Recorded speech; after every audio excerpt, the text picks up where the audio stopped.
Hello ವೀಕ್ಷಕರೇ, welcome to ನಂದುಶ್ರೇಯಾಸ್ kitchen. ನಾನಿವತ್ತು ಸಿಂಪಲ್ಲಾಗಿ ಬೆಣ್ಣೆ ಬಿಸ್ಕೆಟನ್ನು ಮನೆಯಲ್ಲೇ ಹೇಗೆ ಮಾಡೋದು ಅಂತ ಹೇಳಿಕೊಡ್ತಾ ಇದ್ದೀನಿ. ಬೆಣ್ಣೆ ಬಿಸ್ಕೆಟು ಮಕ್ಕಳಿಗೆ ತುಂಬಾ ಇಷ್ಟ ಆಗುತ್ತೆ. ಇದನ್ನು ಹೇಗೆ ಮಾಡೋದು ಅಂತ ನೋಡೋಣ. ಇನ್ನೂ ಹೊಸದಾಗಿ ನನ್ನ ಚಾನಲ್ನ ಯಾರೆಲ್ಲ ನೋಡ್ತಿದ್ದೀರೋ ಅವರು ಈಗಲೇ ಸಬ್ಸ್ಕ್ರೈಬ್ ಮಾಡ್ಕೊಳ್ಳಿ. ಬನ್ನಿ ಈ ರೆಸಿಪಿನ ಹೇಗೆ ಮಾಡೋದು ಅಂತ ನೋಡೋಣ. ಮೊದಲು ನಾನಿಲ್ಲಿ ಒಂದು ಬೌಲಿಗೆ 1/4 ಕಪ್ನಷ್ಟು ಬೆಣ್ಣೆನ ಹಾಕ್ಕೊಳ್ತಿದ್ದೀನಿ. ಇದನ್ನು ಫ್ರಿಜ್ನಲ್ಲಿ ಇಟ್ಟಿದ್ದರೆ 1 ರಿಂದ 2 ಗಂಟೆ ಹೊರಗಡೆ ತೆಗೆದು ಇಟ್ಬಿಡಿ. ಆಮೇಲೆ ಇದನ್ನು ಯೂಸ್ ಮಾಡ್ಕೊಳ್ಳಿ. ಇಲ್ಲ ಅಂತಂದರೆ ಗಟ್ಟಿ ಇರುತ್ತೆ, ಬಿಸ್ಕೆಟು ಸಾಫ್ಟಾಗಿ ಬರೋದಿಲ್ಲ. ನಾವು ಬೆಣ್ಣೆನ ಯೂಸ್ ಮಾಡ್ಕೊಳ್ಳೋವಾಗ ಅದು ಸಾಫ್ಟಾಗೇ ಇರಬೇಕು. ಇದನ್ನು ಒಂದು ವಿಸ್ಕ್ ಸಹಾಯದಿಂದ ಚೆನ್ನಾಗಿ ಬೀಟ್ ಮಾಡ್ಕೋಬೇಕು. ಬೆಣ್ಣೆ ಸಾಫ್ಟಾಗಿದ್ರೇ ನಮಗೆ ಬಿಸ್ಕೆಟು ತುಂಬ ಚೆನ್ನಾಗಿ ಬರುತ್ತೆ. ನಾನಿಲ್ಲಿ 1/2 ಕಪ್ನಷ್ಟು ಸಕ್ಕರೆ ಪೌಡರ್ನ ಮಾಡಿ ಇಟ್ಕೊಂಡಿದ್ದೀನಿ. ಅದನ್ನು ಈಗ ಹಾಕ್ಕೊಳ್ತಾ ಇದ್ದೀನಿ. ಸಕ್ಕರೆ ಪೌಡ್ರನ್ನ ಹಾಕ್ಕೊಂಡು ಚೆನ್ನಾಗಿ ಬೀಟ್ ಮಾಡ್ಕೋಬೇಕು. ಇದನ್ನು 2 ರಿಂದ 3 ನಿಮಿಷ ಬೀಟ್ ಮಾಡ್ಕೋಬೇಕಾಗತ್ತೆ. ಇದು ಕ್ರೀಮಿ ಸ್ಟ್ರಕ್ಚರ್ ಬರೋವರೆಗೂ ಬೀಟ್ ಮಾಡ್ಕೋಬೇಕು. ಕೇಕಿಗೆಲ್ಲ ಯಾವ ರೀತಿ ಮಾಡ್ಕೋತೀವೋ ಅದೇ ಥರನೇ ಚೆನ್ನಾಗಿ ಬೀಟ್ ಮಾಡ್ಕೋಬೇಕು. 3 ನಿಮಿಷ ಆದಮೇಲೆ ನೋಡಿ ಕ್ರೀಮಿಯಾಗಿ ಬಂದಿದೆ. ಈ ಕ್ರೀಮಿ ಕನ್ಸಿಸ್ಟೆನ್ಸಿ ಬಂದ ಮೇಲೆ ಇದಕ್ಕೆ ಮೈದಾ ಹಿಟ್ಟನ್ನು ಹಾಕ್ಕೊಳ್ಬೇಕು. ನಾನಿಲ್ಲಿ 1 ಕಪ್ ಮೈದಾ ಹಿಟ್ಟನ್ನು ತಗೊಂಡಿದ್ದೀನಿ. ಇದಕ್ಕೆ ಮೈದಾ ಹಿಟ್ಟನ್ನು ಸ್ವಲ್ಪನೇ ಹಾಕಿ ಕಲಿಸ್ಕೋಬೇಕು. ಈ ಬೆಣ್ಣೆ ಬಿಸ್ಕೆಟನ್ನು ಮಾಡೋದು ತುಂಬಾ ಈಸಿ. ಇದನ್ನು ನಾವು ಜಾಮೂನ್ ಹಿಟ್ಟು ಕಲಿಸ್ಕೋತೀವಲ್ವ ಅದೇ ರೀತಿ ಕಲಿಸ್ಕೋಬೇಕು.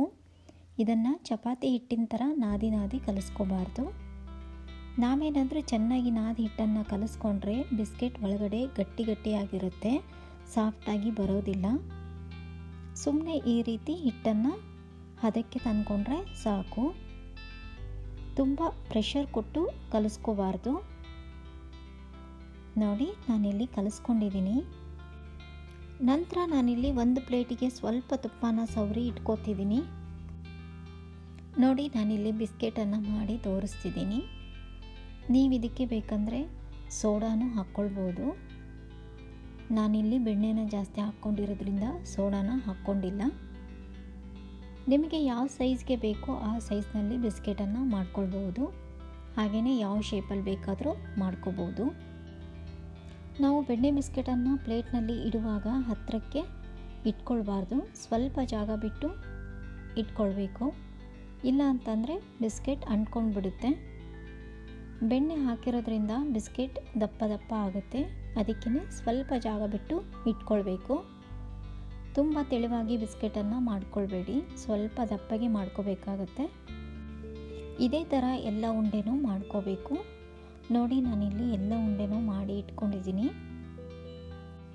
ನಾನಿಲ್ಲಿ ಒಂದು ಪಾತ್ರೆನ 10 ನಿಮಿಷ ಪ್ರೀ ಹೀಟ್ ಆಗೋದಕ್ಕೆ ಇಟ್ಕೊಂಡಿದ್ದೆ. ನೋಡಿ ಇದು 10 ನಿಮಿಷ ಆಗಿದೆ. ಇದು ಪ್ರೀ ಹೀಟ್ ಆಗಿದೆ. ಈಗ ನಾನು ಇದರಲ್ಲಿ ಪ್ಲೇಟನ್ನು ಇಟ್ಕೊಳ್ತಾ ಇದ್ದೀನಿ. ಇದನ್ನು ಒಂದು ಲಿಡ್ ಕ್ಲೋಸ್ ಮಾಡಿಬಿಟ್ಟು ಲೋ ಫ್ಲೇಮ್ನಲ್ಲಿ 20 ರಿಂದ 25 ನಿಮಿಷ ಬೇಕ್ ಮಾಡ್ಕೋಬೇಕು. ನೋಡಿ ಇದು 25 ನಿಮಿಷ ಆಗಿದೆ. ಈಗ ನೋಡೋಣ. ನೋಡಿ ಬಿಸ್ಕೆಟ್ ಎಷ್ಟು ಚೆನ್ನಾಗಿ ಬಂದಿದೆ. ಇದನ್ನು ಅರ್ಧ ಗಂಟೆಯಿಂದ 1 ಗಂಟೆ ತಣ್ಣಗಾಗೋಕ್ಕೆ ಬಿಟ್ಬಿಡೋಣ. ನೋಡಿ ಇದೀಗ ತಣ್ಣಗಾಗಿದೆ. ಬಿಸ್ಕೆಟ್ ಎಷ್ಟು ಚೆನ್ನಾಗಿ ಬಂದಿದೆ. ಇದನ್ನು ಮನೆಯಲ್ಲೇ ಎಷ್ಟು ಸುಲಭವಾಗಿ ಮಾಡ್ಕೋಬೋದು. ಇದನ್ನು ಮಕ್ಕಳಿಗೆ ಮಾಡಿಕೊಟ್ರೆ ತುಂಬ ಖುಷಿಯಾಗಿ ತಿಂತಾರೆ.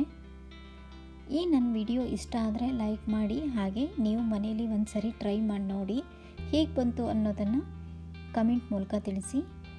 ಈ ವಿಡಿಯೋನ ಫ್ಯಾಮಿಲಿ ಮತ್ತು ಫ್ರೆಂಡ್ಸ್ ಜೊತೆಗೆ ಶೇರ್ ಮಾಡಿ.